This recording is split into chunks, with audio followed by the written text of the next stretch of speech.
a pregnant woman built a cabin with her bare hands, defying all expectations and societal norms. Her determination carved out a sanctuary in the wilderness, a testament to her unwavering spirit. But everything changed when a wealthy cowboy witnessed her remarkable strength firsthand. Before we begin, make sure to subscribe to the channel and comment where you're watching from. Maria Oliveira stepped off the rickety stagecoach, her legs trembling from the endless journey. The vast emptiness of the Brazilian countryside stretched before her, the distant hills of Chapada dos Guimarães offering no comfort to a woman 5 months pregnant and entirely alone. She clutched her battered leather bag, the sum total of her worldly possessions, while her other hand instinctively protected the small swell of her belly. The driver tossed down her single trunk without ceremony. "End of the line, señora," he muttered, already turning the horses around for the return journey to civilization. Maria stood motionless as the stagecoach disappeared in a cloud of dust. No husband waited to greet her. No family would come searching. Not a single real remained in her pocket after purchasing these 40 acres of untamed land. Nothing but the stubborn determination that had always made her an outsider among the refined ladies of São Paulo's social circles. The prairie wind cut through her threadbare dress, carrying the scent of wild grasses and distant rain. Other women might have wept, but Maria's eyes remained dry. She had done enough crying in the parlors of the city, where whispers followed her like shadows after Paulo's accusations and abandonment. "We will be fine," she whispered to her unborn child, the words carried away by the wind. "We need no one." Her hands, once soft from privileged life, were now raw and calloused from weeks of travel. Yet they found new purpose as she began gathering stones from the rocky soil. Each one would form part of the foundation for their home, a real home, not built on lies and social expectations. The sun beat down mercilessly as Maria worked, dragging stones to mark the corners of what would become her cabin. Her back ached and sweat dampened her collar, but a fierce joy sparked within her chest. This land, wild, untamed, and indifferent to her past, was hers. In the distance, she spotted a small homestead, likely belonging to the Kowalski family she'd been told lived nearby. Their chimney sent a thin line of smoke skyward, the only sign of human presence for miles. Maria felt no urge to seek their help or company. Independence had become her shield and her salvation. As dusk approached, she settled beneath a lone tree, unrolling her thin blanket. Tomorrow she would begin in earnest, cutting saplings, mixing mud for daub walls, creating shelter before her child arrived. The task seemed impossible. Yet Maria smiled as she gazed at the stars emerging above her new homeland. "They think me mad," she whispered to the night sky, "but we will show them what we're made of, won't we?" Her hand caressed her growing belly, feeling the flutter of movement within, her only ally in this wild new beginning. Every strike of Maria Oliveira's axe reverberated through the Cerrado like a declaration. Her hands, once accustomed to the genteel life in São Paulo society, now bore calluses and splinters, badges of her newfound independence. Each log she split, each board she lifted into place, was both prayer and rebellion against the shame that had driven her from the city after Paulo's accusations and abandonment. As she worked under the Brazilian sun, Maria often recalled her father's lessons. Unlike her mother, who insisted proper ladies never dirtied their hands, her father had taught her practical skills that society deemed unsuitable for women. He'd shown her how to read the night sky, using stars as guides when paths seemed uncertain. His weathered hands had demonstrated the patient art of whittling wood, creating beauty from raw material, just as she now created shelter from wilderness. Most importantly, he'd instilled in her the courage to trust her instincts when society seemed determined to crush her spirit. "Remember, minha filha," he would say, "your worth isn't measured by what others think, but by what you build with your own hands." The red earth of Chapada dos Guimarães stained her threadbare dress as she worked from dawn until her pregnant body demanded rest. Day by day, the skeleton of her cabin took shape, each plank a testament to her refusal to be defined by whispers or abandonment. The structure wasn't pretty, but it was hers, built with determination that matched the stubbornness of the wild land she'd claimed. At 5 months pregnant, her belly had begun to visibly swell beneath her clothes.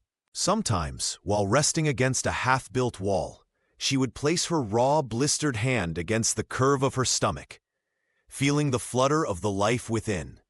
This child would know nothing of shame or scandal, only strength and self-reliance. No one came to judge her solitary efforts, but no one came to help either. The nearest neighbors, the Kowalski family, lived miles away across the undulating landscape.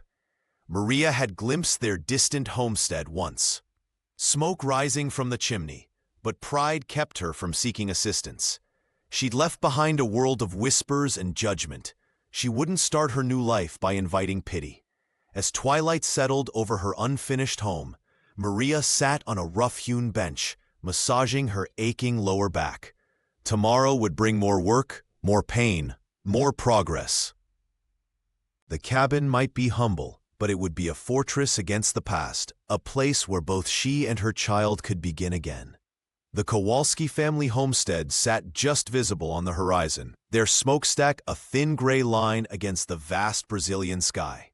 Maria Oliveira had spotted their lights at night, tiny pinpricks of yellow warmth that somehow made her solitude feel more pronounced rather than less.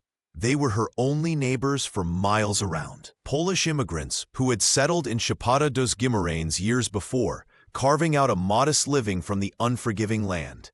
One afternoon, as Maria struggled to position a heavy wooden beam, the sound of approaching hoofbeats made her straighten despite the protest of her aching muscles. Jan Kowalski appeared on horseback, his weathered face creased with concern beneath his wide-brimmed hat. He dismounted with the practiced ease of a man who'd spent his life in the saddle.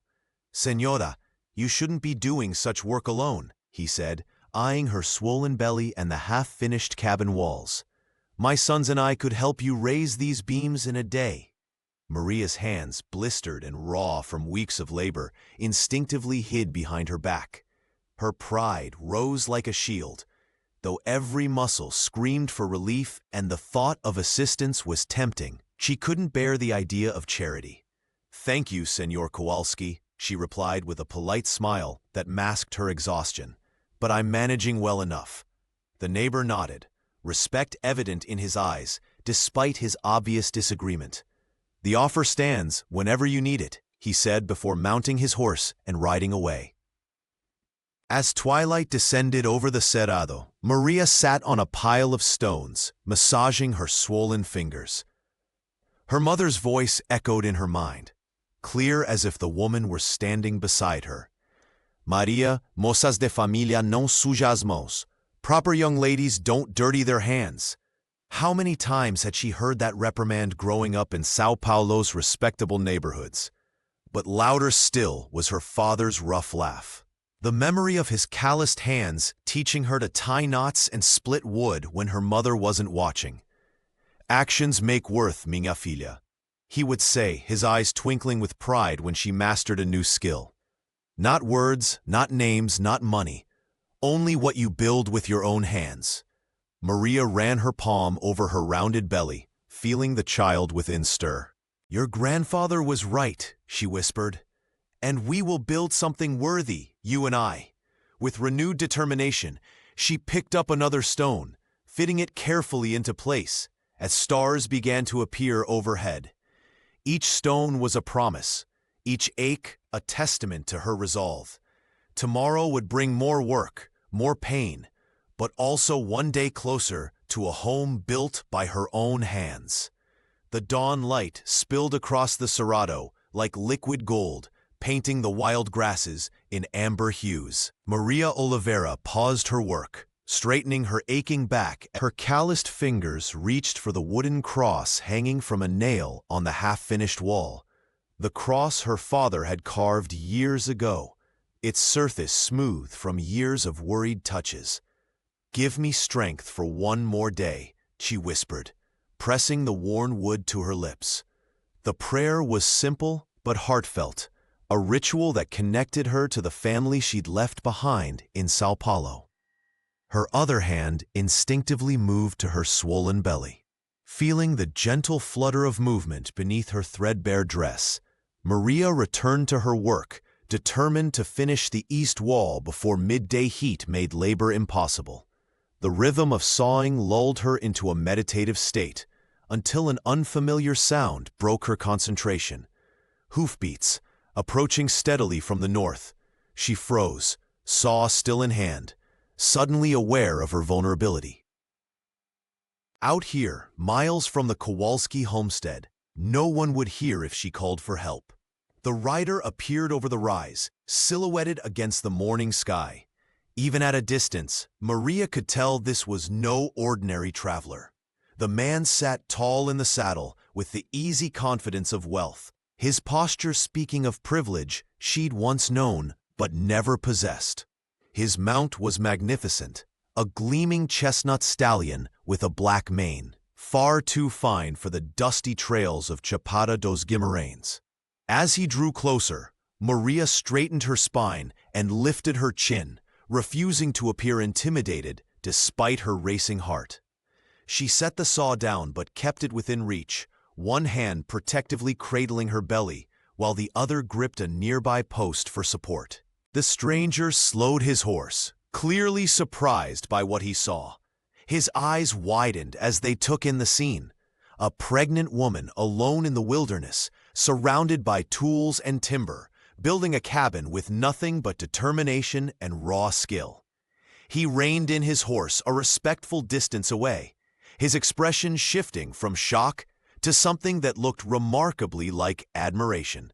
Maria met his gaze steadily, refusing to look away first. She had faced the whispers of São Paulo society. She would not be cowed by a stranger's stare, no matter how fine his horse or how wealthy his appearance. The moment stretched. The brim cast a shadow across his tanned face. "Carlos Santos. My family owns Fazenda Santa Luzia, north of here." His voice carried the easy confidence of someone who had never questioned his place in the world. Maria straightened her back, despite the protest of her muscles, brushing sawdust from her faded skirt as she met his gaze. Her hand instinctively moved to protect her swollen belly. "Maria Oliveira. Good morning, senor." She kept her tone neutral, neither inviting nor dismissing his presence. Carlos dismounted with the fluid grace of someone who had spent his life on horseback. His stallion was well-groomed, its coat gleaming in the morning sun, a stark contrast to the rough-hewn beams and simple tools scattered around Maria's property. The animal's quality alone spoke volumes about the Santos family's wealth. His gaze lingered on her rounded belly, then roamed the half-built cabin with undisguised curiosity. The framework stood partially complete, a testament to weeks of solitary labor. "You're building this alone?" The question hung between them, laden with the unspoken disbelief that had followed Maria since she'd first arrived in Chapada dos Guimarães. "Most things worth having require hard work," she replied, her voice steady despite the exhaustion that had settled deep in her bones. "I don't mind the effort." Maria tucked a stray lock of hair behind her ear, aware of how her appearance, hands raw from labor, dress worn thin, must look to the son of a wealthy rancher. Carlos nodded slowly, something shifting in his expression. Not pity, which Maria would have instantly rejected, but a flicker of respect. "My father would say the same thing." He took a step closer, examining her handiwork with genuine interest. "The foundation is solid. You've done good work here." Maria's defenses wavered momentarily at the unexpected praise. Most men who had stopped by, the few travelers or merchants passing through, had offered unwanted advice or barely concealed judgment. The rancher's son seemed different, though experience had taught her to remain cautious. "Thank you," she said simply, picking up her saw again in a clear signal that her work needed to continue. Was there something you needed, Señor Santos? Carlos smiled, revealing straight white teeth. Just riding the boundary lines. But now I'm thinking. He hesitated, seeming to choose his words carefully. A cabin needs a proper roof before the rains come. That's not easy work for one person. Maria's pride bristled, but the practical part of her, the part responsible for the child growing within her, acknowledged the truth in his words.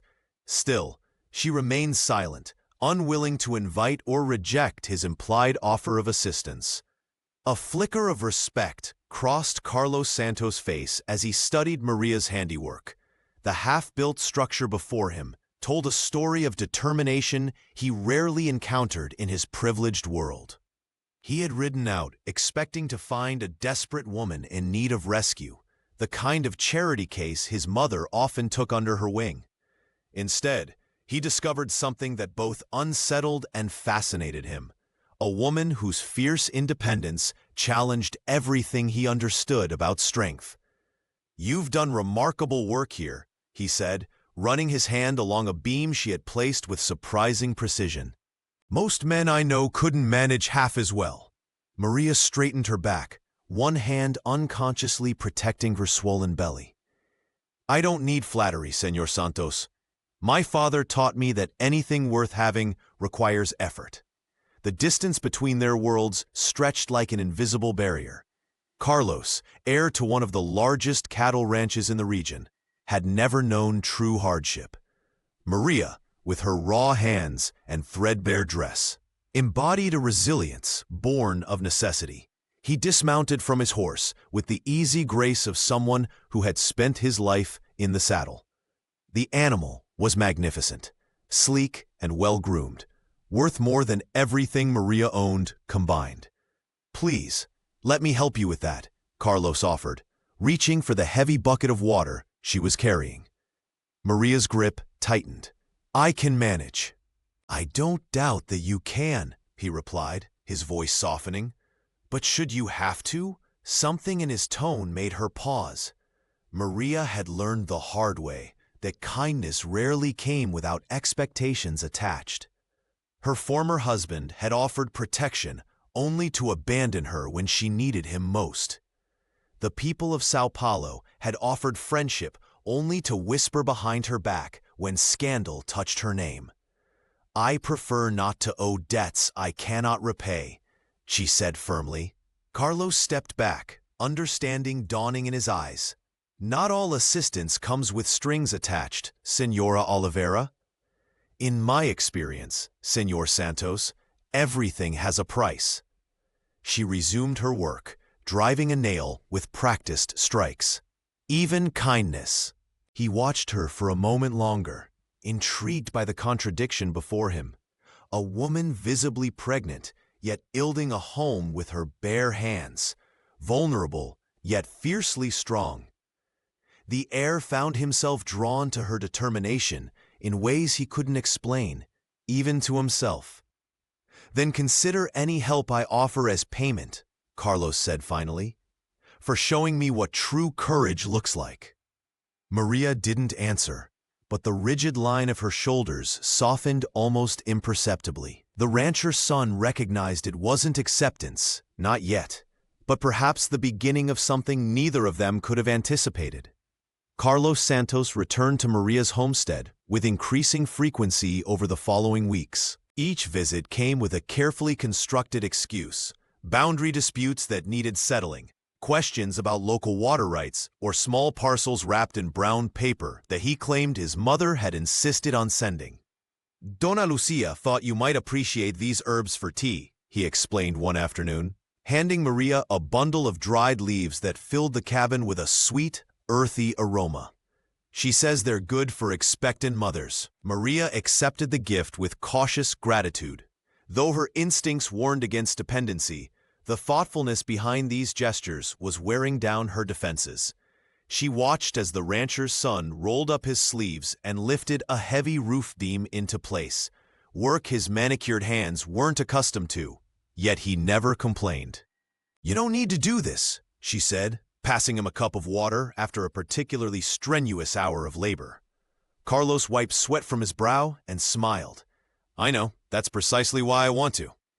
As days stretched into weeks, they established an unspoken rhythm.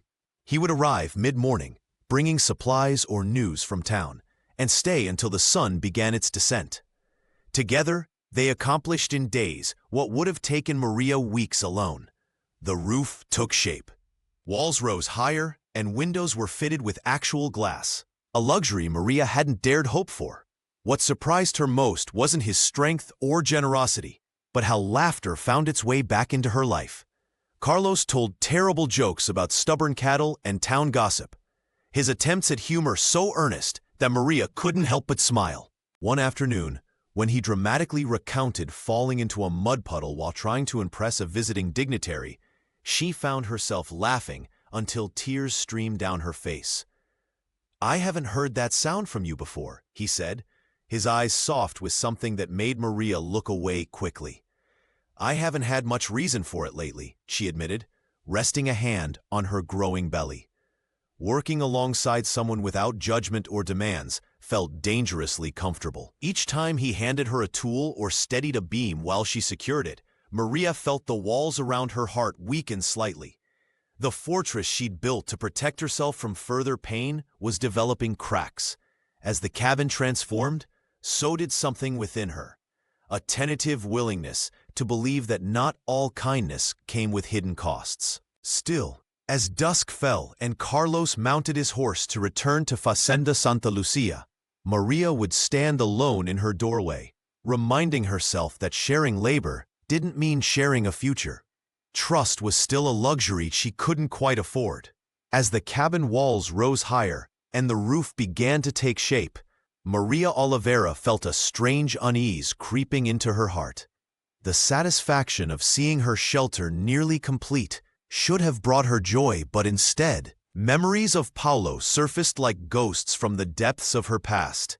She paused while nailing a wooden shingle, her raw hands trembling slightly. The accusations still burned in her ears, how her husband had stood in their Sao Paulo home, face contorted with rage, calling her unfaithful while her belly had just begun to swell with child. The whispers that followed her through the city streets, the averted gazes, the closed doors, all had driven her to this wilderness where judgment couldn't reach. You're thinking about something troubling, Carlos said quietly, breaking her reverie. He sat beside her on the roof beam, his capable hands continuing the work she had momentarily abandoned. Maria shook her head, unwilling to burden him with her ghosts. Just tired, she replied, though her eyes betrayed her. The rancher's son studied her face for a moment, then nodded without pressing further. This was what unsettled her most about him, his patience, his willingness to wait for truths she wasn't ready to share. Each kindness he showed was another crack in the fortress she'd built around herself. My father always said a roof needs 2 sets of hands, Carlos offered, hammering another shingle into place. One to hold, one to secure. And what happens when those hands leave? Maria asked, the question slipping out before she could catch it. Carlos looked up, surprise flickering across his features. Not all hands leave. Mine did, she admitted, focusing intently on her work. Trust is expensive, Señor Santos. I've paid that price before. The afternoon sun cast long shadows as they worked in companionable silence. When the last shingle was in place, Carlos helped her down from the roof, his touch respectful but warm against her calloused palm. You don't have to face everything alone, he said, as they stood in the gathering dusk, the completed roof a testament to what partnership could accomplish. Maria gazed at her cabin, her sanctuary, built from nothing but determination and raw hope. She thought of Paulo, of the society that had cast her out, of the loneliness that had become both shield and prison. Sometimes alone is safer, she replied, her voice soft but resolute. Carlos nodded, respecting her boundary even as his eyes revealed his hope that one day she might think differently. As he mounted his horse to ride back to Fazenda Santa Lucia, Maria watched him go, one hand unconsciously resting on her growing belly. Wondering if safety and solitude were truly the same thing after all, the first frost painted the grass silver as winter crept toward Maria Oliveira's small homestead. Her body, now heavy with 7 months of pregnancy, no longer moved with the same determination that had built walls and laid floorboards. Simple tasks like gathering firewood left her breathless, the weight of her unborn child pressing against her spine with each movement. Carlos Santos rode over 3 times that week, his concern evident in the furrow between his brows. "You need to rest," he insisted, dismounting without waiting for an invitation. He stacked firewood by her door, enough to last through several cold nights. "I managed before you arrived," Maria reminded him, one hand supporting her lower back as she watched him work. But the truth hung unspoken between them. Everything was harder now. "Stubbornness won't keep you warm," Carlos replied, his voice gentle despite the firmness of his words. He glanced at her swollen ankles, then quickly averted his eyes, respecting her pride. The next day, he returned with a cart full of supplies: dried beans, flour, salt, and winter vegetables from his family's storage. Maria stood in her doorway, conflict evident in her expression. Each gift was both blessing and burden, kindness that made her vulnerable in ways she'd sworn to avoid. "My mother insists," Carlos said, sensing her hesitation. "She says no child of Chapata should enter the world without proper welcome." That evening, Maria unwrapped a package delivered by one of the ranch hands: soft woolen blankets and tiny clothes knitted by Donna Lucia's own hands. A note accompanied them, written in elegant script: "From one mother to another. Some burdens are lighter when shared." Maria's fingers traced the delicate stitches as tears threatened. In Sao Paulo, such gifts had always come with expectations: favors owed, judgment passed, strings attached. Paulo had taught her that lesson brutally, when he'd accused her of carrying another man's child and cast her out without a centavo to her name. Yet something about Donna Lucia's offerings felt different. The ranch matriarch had never once asked about the father of Maria's baby or questioned her presence on neighboring land. The tea blends she sent, chamomile and raspberry leaf, were exactly what Maria's grandmother had recommended for expectant mothers. As night fell and the temperature dropped, Maria built a fire using Carlos's neatly stacked wood. She wrapped herself in one of Lucia's blankets and sipped the herbal tea, allowing herself a moment of comfort. "Perhaps," she whispered to her unborn child, "not everyone wants something in return." The baby kicked in response, as if encouraging her to believe. Still, caution lingered. The lessons of the city had been harsh teachers, and trust remained a luxury Maria wasn't certain she could afford. The harsh winter wind rattled the cabin's wooden shutters as Maria stoked the fire.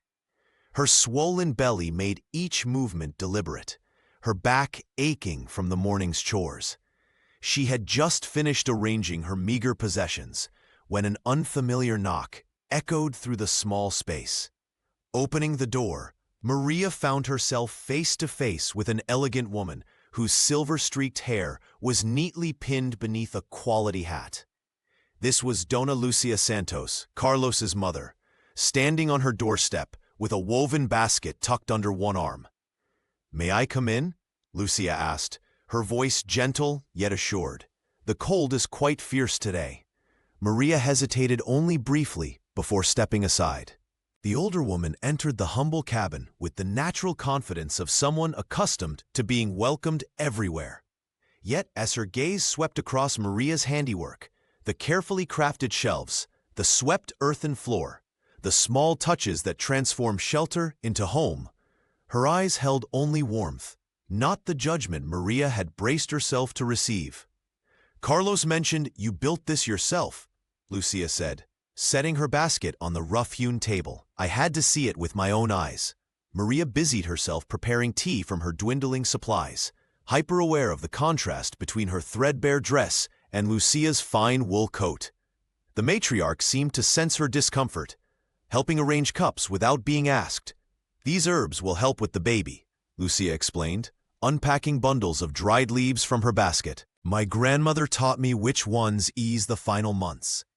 As they sipped the fragrant brew, Lucia shared stories of her own journey, leaving behind a comfortable life in Minas Gerais to follow her husband to this untamed region.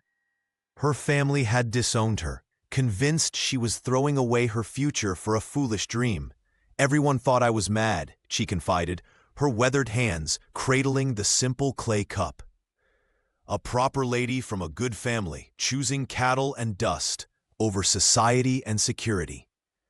Maria found herself leaning forward, drawn by the unexpected parallel. Did you regret it?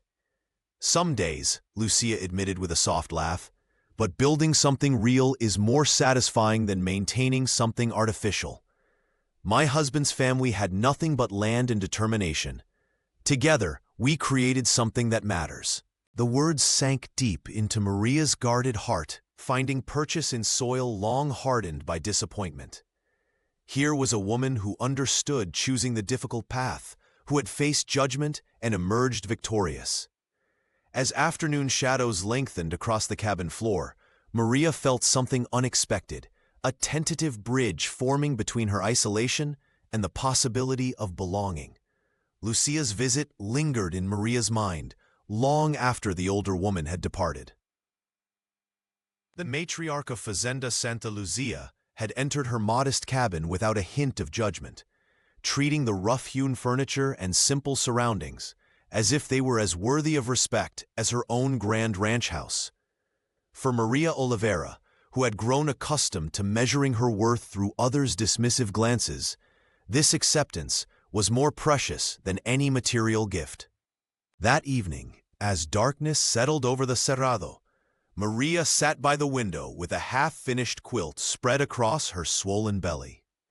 The lamplight cast a warm glow across the fabric pieces, scraps salvaged from her old life and new contributions from Dona Lucia.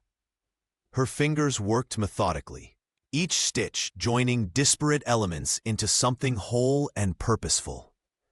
Building something real is more satisfying than maintaining something artificial, Lucia had said, and the words echoed in Maria's thoughts as she worked. The older woman had described leaving behind the comfort of Minas Gerais, the whispers of society, the pressure to maintain appearances. She had chosen substance over show, just as Maria had. The baby kicked beneath the quilt, a reminder of both vulnerability and strength. Maria paused, placing her palm against the movement. Could she truly allow herself to believe in the kindness Carlos and his mother offered? Trust had cost her everything once before. Paulo's accusations, his family's rejection, the humiliation of being cast out. These wounds still felt raw, despite the distance she had placed between herself and Sao Paulo. Yet something was shifting inside her, as tangible as the child growing in her womb. The walls she had built around her heart, brick by brick, insult by insult, were developing hairline cracks. She could feel warmth seeping through, dangerous and tempting. Maria resumed her quilting, considering what it might mean to belong somewhere again. Not just to survive in isolation, but to be part of something larger, a community, perhaps even a family beyond the one she carried within her. Carlos's gentle eyes appeared in her mind, the way he respected her independence while offering support. Not demanding, not controlling, but present. The pattern emerging in the quilt mirrored her thoughts. Individual pieces finding connection, creating something stronger together than apart. Maria tied off a thread and bit it with her teeth. Perhaps survival alone wasn't enough. Perhaps she could risk opening herself to more.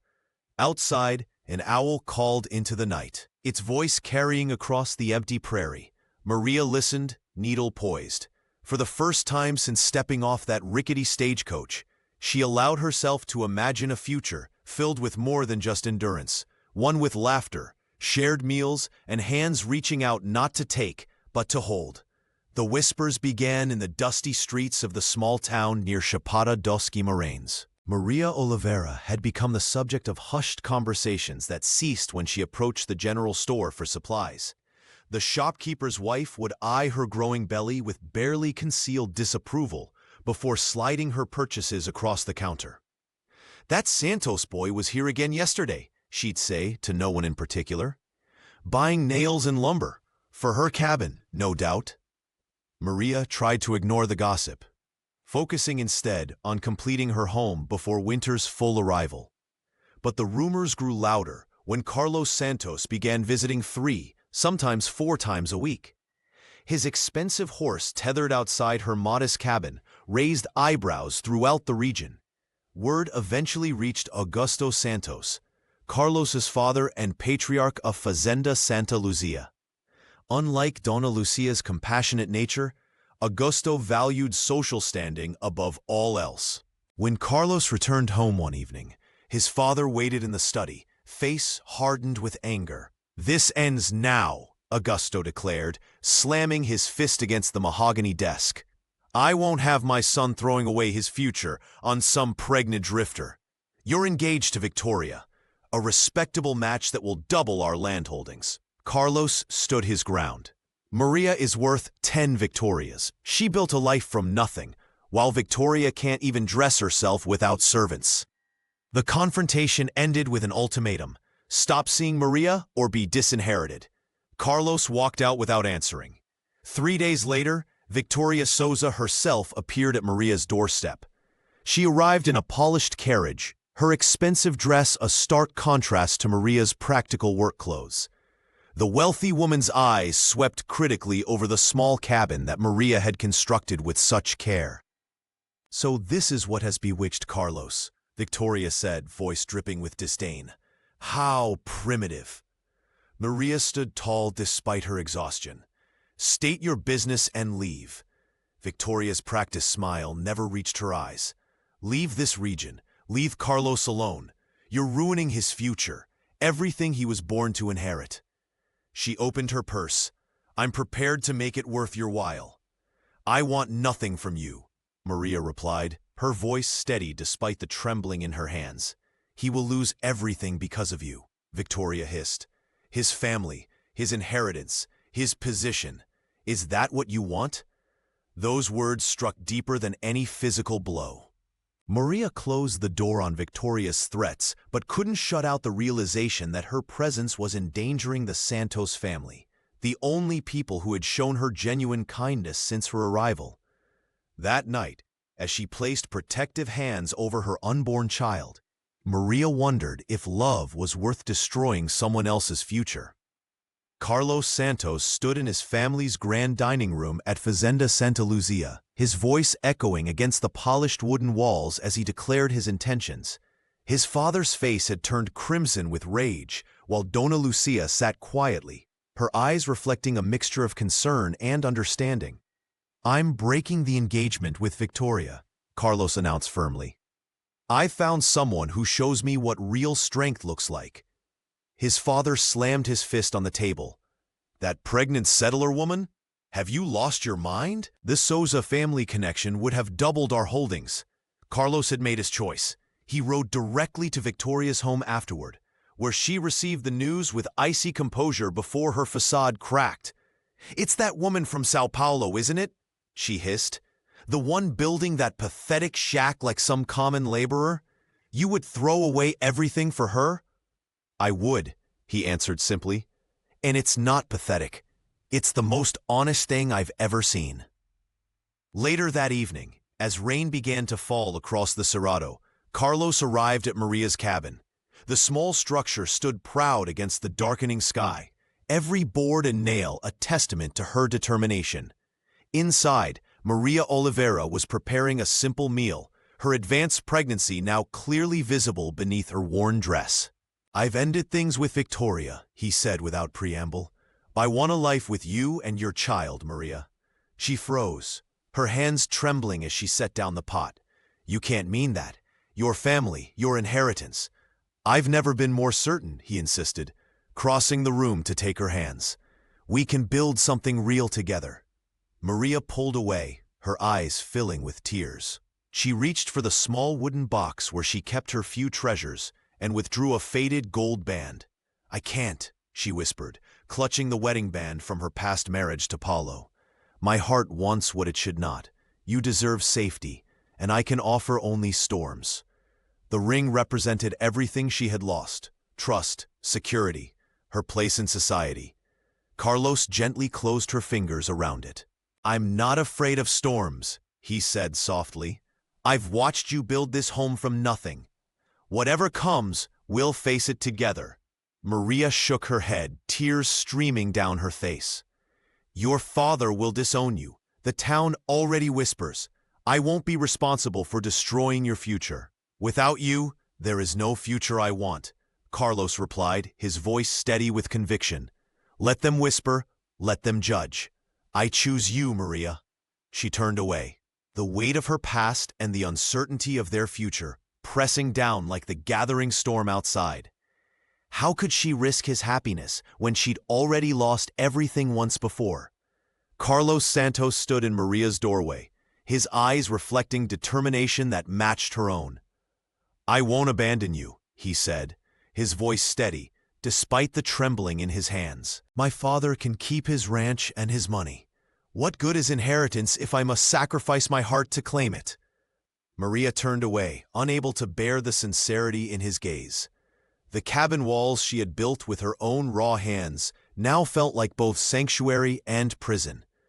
Outside, the vast Brazilian prairie stretched endlessly, beautiful and unforgiving. "You don't understand," she whispered. "I left Sao Paulo to escape judgment, not to bring it upon someone else. Your family has a name, a legacy." Carlos crossed the room, his boots echoing on the wooden floor she had laid plank by plank. "Legacy is what we build, not what we inherit," he said, taking her calloused hands in his. "I've watched you create something from nothing. That's the strength I want beside me." Maria's eyes filled with tears as she remembered Paulo's cruel accusations, the whispers that had followed her from the city. "And when the novelty wears off, when you realize what you sacrificed, then we'll face it together," Carlos replied, his thumb gently wiping a tear from her cheek. "We'll build our own family, Maria, where love, not law, decides who belongs." His words hung in the air between them, fragile and powerful. Maria felt her child move within her, as if offering its own opinion on the matter. Could she trust again? Could she believe in this man who had crossed the divide between their worlds? The decision weighed on her, like the heavy stones she had gathered for her foundation. Each day that passed brought her closer to her time, her body preparing for the arrival that would forever change her life. Still, she couldn't bring herself to accept or refuse Carlos's offer. Then came the storm. Dark clouds gathered on the horizon one afternoon, bringing with them winds that howled like wounded animals. Maria secured the shutters and stoked the fire, trying to ignore the first twinges of pain in her lower back.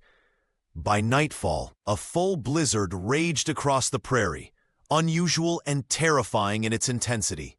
Snow piled against the cabin walls as Maria paced the floor, recognizing with growing dread that her labor had begun.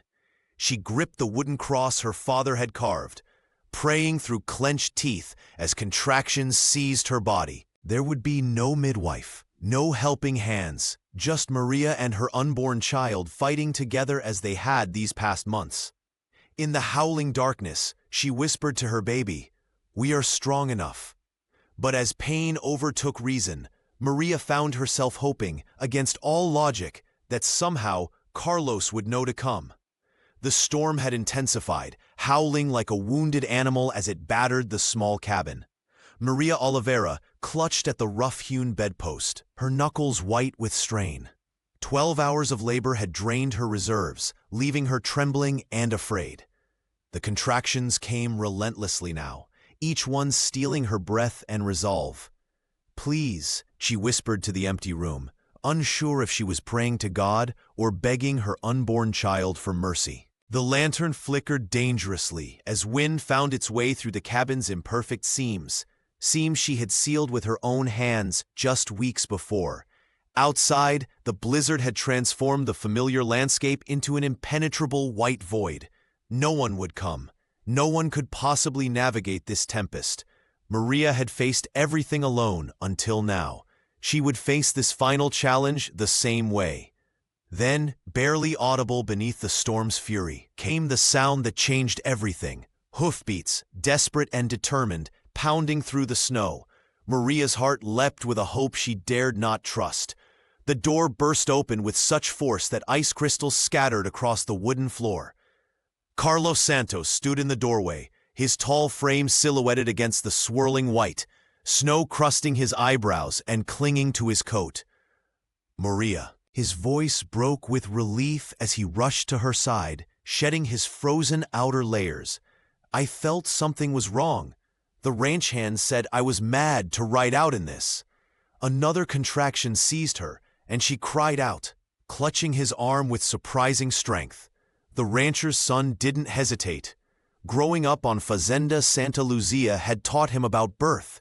He'd delivered countless calves and foals alongside the workers.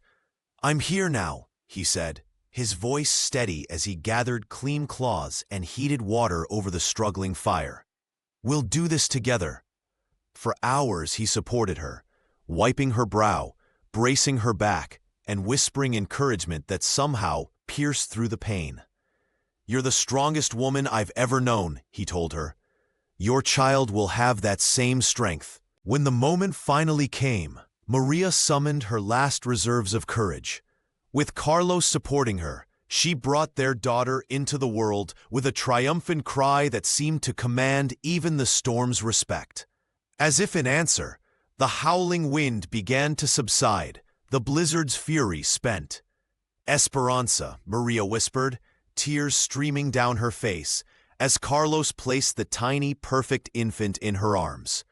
Hope, the only name that made sense for a child born of such determination.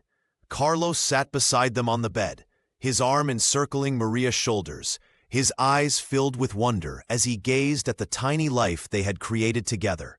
"My family," he said simply, the words carrying the weight of a vow. Outside, the first rays of sun broke through the clouds, casting golden light across the snow-covered prairie. Tears streamed down Maria Oliveira's face as she cradled her newborn daughter against her chest. The tiny bundle, still slick with birth and wrapped in a rough blanket, whimpered softly as her mother's trembling fingers traced the delicate curve of her cheek. Outside, the last remnants of the blizzard whispered against the cabin walls, but inside, warmth radiated from the hearth and from the three hearts now beating in unison. "She's perfect," Maria whispered, her voice raw from hours of labor. The exhaustion of childbirth weighed heavy on her body, but a profound lightness filled her spirit. After months of solitude and struggle, after building walls both physical and emotional with her own hands, she found herself surrendering to something she had fought against for so long: vulnerability. Carlos sat beside them on the bed, his strong arm supporting Maria's back, while his other hand gently stroked the infant's wispy hair. His eyes, usually confident and steady, now brimmed with unshed tears. He had arrived just in time, racing through the storm when instinct told him Maria needed him. Now, watching mother and child together, he felt a fierce protectiveness unlike anything he'd known before. "We are a family," he whispered, his voice catching. "No one can take that from us. Not law, not gossip, not fear." Maria looked up at him, remembering all the reasons she had kept him at arm's length.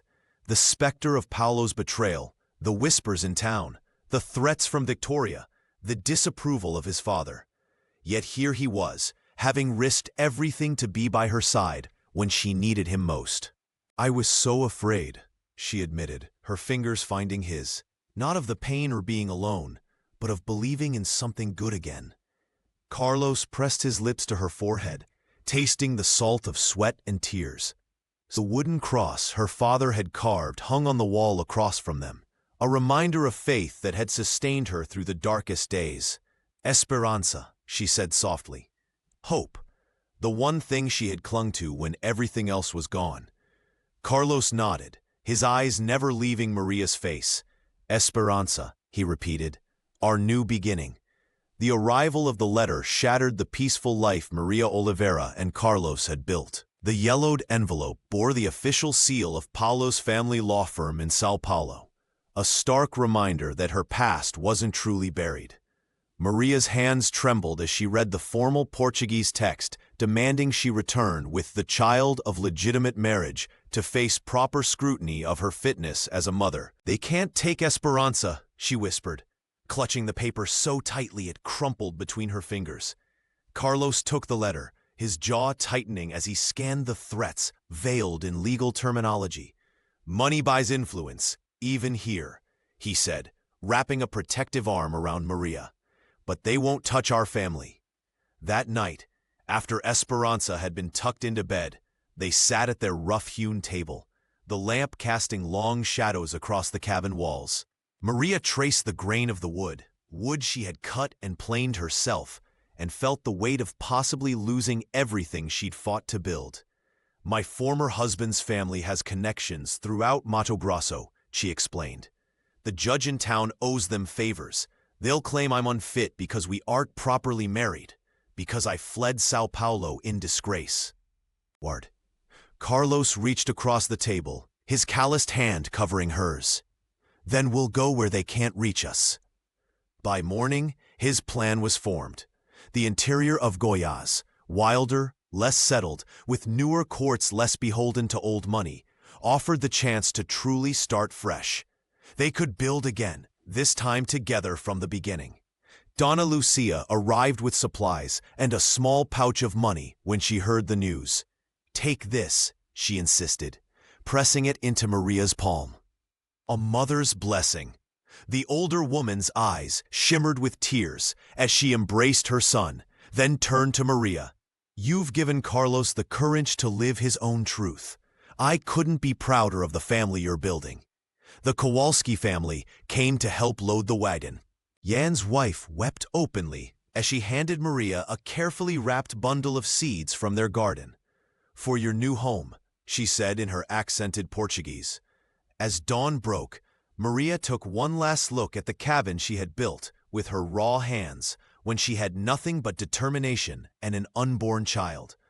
The structure stood as testament to her will, but she understood now that home wasn't in the walls, but in the hearts traveling beside her. With Esperanza nestled between them on the wagon seat and their meager possessions packed behind, Maria and Carlos set their faces toward Goiás. The journey would be long, but for the first time, Maria wasn't traveling toward an uncertain future alone. The red soil of Goiás welcomed them like an old friend. Maria Oliveira and Carlos Santos built their new homestead together, their hands working in perfect rhythm as they laid each stone and secured every beam. Unlike the first cabin Maria had constructed alone with her swollen belly and aching back, this home rose from their shared vision, a testament to what they'd chosen to become. This corner will catch the morning light, Carlos said, wiping sweat from his brow as they positioned the eastern window. Maria nodded, remembering how she'd once refused his help out of stubborn pride. Now, their partnership felt as natural as breathing. They lived simply as husband and wife, though no official document proclaimed them so. In this remote stretch of Brazil's interior, such formalities mattered less than the truth evident in their daily lives. The locals accepted them without question, a family forged through determination rather than convention. Esperanza took her first steps in the garden Maria had planted, tumbling into rows of beans and corn with delighted squeals. The little girl, now nearly 3, carried her mother's fierce independence and her father's gentle smile. She chased chickens across the yard and watched wide-eyed as Carlos taught her to feed the small herd of cattle they'd acquired. She has your courage, Carlos whispered one evening as they watched their daughter attempting to climb onto a wooden stool, much too tall for her little legs. Maria smiled, recognizing in Esperanza the same determination that had once driven her to build a life from nothing. Their modest home gradually filled with small treasures, a hand-carved table, curtains sewn from fabric Dona Lucia sent from Chapada dos Guimares, and a collection of smooth stones Esperanza gathered from the nearby stream. Each evening, Maria would play the old guitar Jan Kowalski had gifted them before their departure, her fingers remembering the melodies her father had taught her in Sao Paulo's parlors so long ago. The daily miracles of survival marked their days: a successful harvest, a calf born healthy, rain arriving just when the crops needed it most. They worked hard, their bodies tired but satisfied as they fell into bed each night. Sometimes Maria would trace the calluses on Carlos's hands, once soft with privilege, now hardened by choice, and marvel at how completely he'd embraced this life. "Do you ever regret it?" she asked him once, as thunder rolled across the valley. "Leaving everything behind?" Carlos pulled her close, his voice certain in the darkness. "I found everything I was looking for," he said simply, and Maria knew it was true. Together they had built something neither wealth nor status could provide. A home where love was the foundation, stronger than any stone or beam. The telegram arrived on a Tuesday morning, delivered by a young boy from town who'd ridden his bicycle all the way to their homestead. Maria Oliveira's hands trembled as she unfolded the yellow paper, her eyes scanning the brief message twice before its meaning fully registered. Paulo was dead. A sudden illness had claimed him in Sao Paulo. "He's gone," she whispered, looking up at Carlos Santos, who stood in the doorway, his face etched with concern. "I'm free." For 3 years, they had built their life together in the rolling hills of Goiás, far from the whispers and threats that had followed them from Chapada dos Guimares. Their home was modest but sturdy, surrounded by fruit trees and a small herd of cattle. They lived as husband and wife in all ways but legal documentation, raising their daughter Esperanza, now a spirited 3-year-old with her mother's determination and her father's gentle eyes. That evening, as Esperanza slept soundly in her small bed, Maria and Carlos sat on their porch, watching fireflies dance across the darkening fields. The rancher's son took her hand, his calloused fingers intertwining with hers. "We can make it official now," he said softly. "If you want." Maria looked at him, this man who had given up wealth and position to follow her into uncertainty. The moonlight silvered his features, and she remembered their first meeting, how he had looked at her with surprise and then respect as she built her cabin alone. "I never thought I'd have this," she confessed. "A real family. People who chose me." Carlos smiled.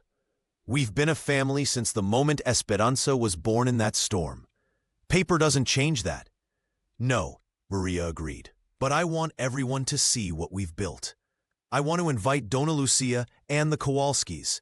I want Esperanza." Tears welled in her eyes as she imagined it, not the grand ceremony Victoria Souza would have demanded, but something true and hard-won. A celebration of the life they had forged from nothing but hope and stubborn will. "Yes," she said, her voice growing stronger with each word. "Yes to being your wife in the eyes of everyone. Yes to belonging somewhere, finally. Yes to happiness I never believed I deserved."